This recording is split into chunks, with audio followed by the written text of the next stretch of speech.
ওর অনেক পেশেন্ট আছে প্রায় 10 বছর ধরে এডিপিকেডিতে ভুগছেন, আমরা ট্রিট করছি, ক্রিয়াটিন 0.9 1.1 তাতেই আছে, কিডনিতে একদম বোঝাই সিস্ট।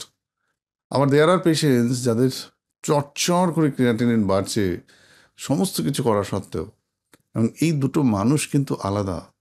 এক্সটার্নালি এডিপিকেডি, কিন্তু ইন্টারনালি তাদের জেনেটিক এক্সপ্রেশন আর জেনেটিক জিনিসটা কিন্তু আলাদা।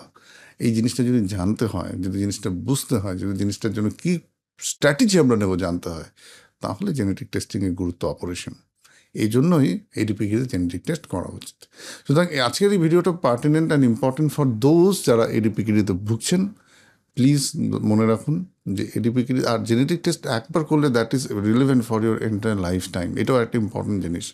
আপনার যদি একবার এই টেস্টে করা যায় তাহলে সেটা সারা জীবনের জন্য ভ্যালিড থাকে। আপনি জানলেন যে this is your map. Based on that reference we can plan, we can suggest, and we can take necessary action for all your family members, for the society, and also for you.